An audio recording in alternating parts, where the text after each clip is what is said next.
In the small town of Ravenfall, where the circus arrived once a year, a dark legend emerged about a sinister clown known as Macabre Laughter. He was not just a circus attraction, he was an evil presence that lurked in the shadows, waiting for his opportunity to terrorize the town. My morbid curiosity led me to investigate this story, ignoring the warnings of the residents about the danger that loomed under the striped tent. On a foggy night, I ventured to the outskirts of the abandoned circus, where unsettling whispers echoed in the cold wind.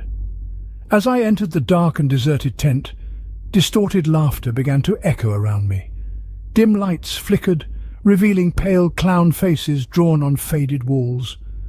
As I advanced, the atmosphere became heavy, as if macabre laughter was lurking. Suddenly, a grotesque figure appeared before me, a clown with empty eyes and a mouth that twisted into a macabre smile. The smell of burnt popcorn and deteriorated cotton candy filled the air. Sinister laughter reverberated, sending shivers down my spine. Behind the painted mask, his eyes conveyed a madness that transcended circus entertainment. In the blink of an eye, he disappeared into the shadows, leaving me in a maze of crumbling corridors and worn-out tents. Every step brought me closer to the core of the legend, where stories of disappearances and nightmares became reality. Macabre laughter seemed to control reality, transforming the circus tent into a twisted nightmare where the boundaries between dream and terror blurred. Upon finding a hidden room, I saw disturbing images of past victims, their expressions frozen in eternal fear. The killer clown manifested through paintings and macabre props, as if immortalized by the horrors he had inflicted. The encounter culminated in a terrifying confrontation, where macabre laughter toyed with my sanity, deafening laughter, diabolical tricks, and a deadly game of cat and mouse. Amidst the suffocating darkness, I managed to escape, but the memories of that night would haunt me forever. The legend of macabre laughter would continue to loom over Ravenfall, a chilling tale that warned residents never to underestimate the terror that a mere clown could unleash in the shadows of the night.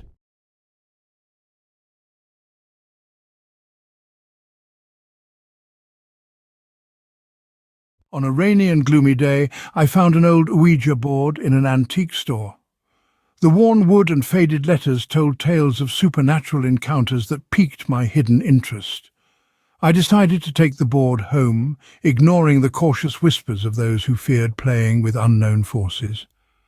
At night, by the flickering candlelight, I gathered some friends to explore the mysterious world beyond the veil. We placed our trembling hands on the planchette, and the initial questions were innocent. However, as the answers began to unfold, an uneasy presence seemed to dance around the room. The letters spelled out cryptic messages and names that echoed in the silence of the night.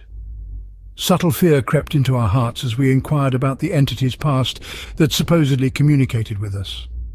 Detailed responses emerged, revealing tragedies, secrets, and broken promises from a time we could not witness. The atmosphere grew thick, as if something beyond our senses was present in the room. The board took on a life of its own, and the answers became more personal. When mentioning future events, the room seemed to freeze, as if we were touching the fabric of time. Then, a subtle voice began to sap the courage we had held. The entity, or whatever it was, seemed to know our deepest fears, revealing secrets we hadn't even shared among ourselves. The Ouija board became a mirror of our souls, reflecting hidden fears and buried stories. The experience reached its peak when a shadow rose before us, an ethereal form that seemed to materialize through the board's responses.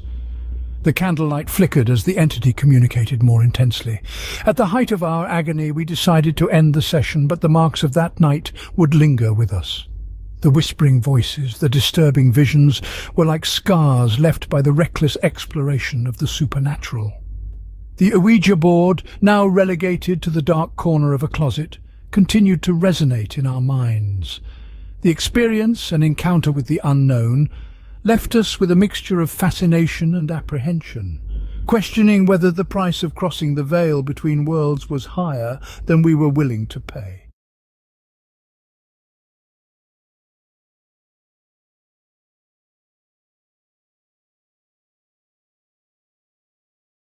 In the tranquil neighbourhood of Serenityville, everyone knew and loved the friendly Mrs. Edith. With her silver hair and welcoming smile, she seemed to personify sweetness. However, behind this charming facade lurked a dark secret that would cast a veil of terror over the community.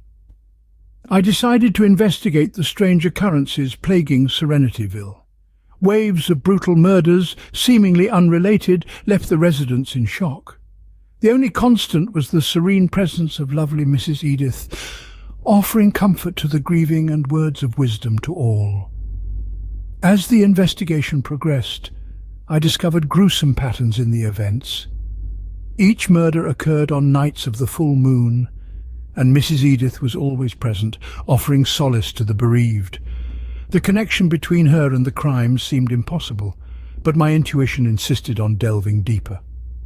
On a cloudy night, I discreetly observed Edith's residence. Shadows danced in her garden, echoing a sinister secret. As I approached, I witnessed a terrifying transformation. The sweet old lady revealed her true form, a demonic entity that fed on human suffering. Edith, now devoid of her human mask, confessed to being a soul manipulator, deceiving the community for decades. Her kindness was a disguise for the horrors she committed during the full moon nights. The murders were dark rituals that fueled her insatiable thirst for despair and agony. The confrontation culminated in a supernatural battle between Mrs. Edith and me. Her red eyes glowed with malice as she summoned dark forces to stop me. Every step was a dangerous dance between light and shadows, between apparent goodness and latent evil. At the peak of the battle, I managed to seal Edith back into the demonic realm from which she had emerged. Her house, once a sanctuary of tranquility, now exuded a dark aura. The truth about the beloved Mrs. Edith had emerged, leaving the neighbourhood perplexed in the face of the duality of an apparently angelic figure. The tale of Serenityville became a cautionary story about the hidden faces that can exist beneath friendly exteriors. A warning about the need to question even the most trustworthy figures in our communities.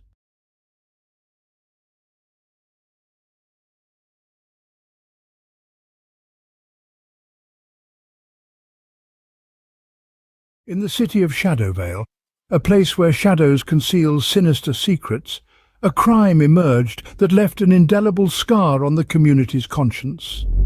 The story involved a serial killer who operated in the shadows, known as the Midnight Phantom. I decided to delve into the depths of this criminal narrative, ignoring warnings that some stories are better left in the past. Each victim of the Midnight Phantom was discovered with chilling precision, marking the city with tangible fear. The investigation led me to dark alleys and abandoned crime scenes where the echoes of the victims' screams still reverberated. The killer left encrypted messages at the crime scenes as if challenging authorities to decipher his macabre puzzle. As the days turned into nights, the city plunged into a state of permanent tension. Growing paranoia separated neighbours and friends, as everyone wondered who would be the next victim of the Midnight Phantom. In a dark twist, I discovered that the killer had an intricate pattern, a morbid symmetry connecting his victims in unimaginable ways.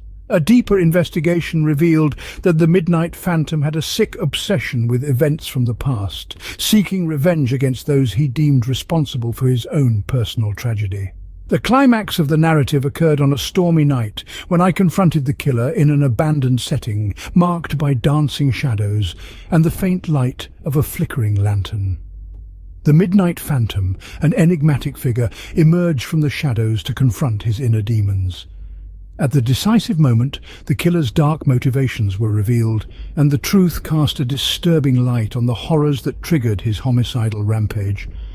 The city, once shrouded in mystery, witnessed the resolution of a dark chapter, but the emotional scars would linger for a long time. The Midnight Phantom was brought to justice, but fear persisted in the city's memory. The story highlighted the thin line that separates civilization from darkness, a painful lesson about the consequences of past actions that can echo in the shadows of the present.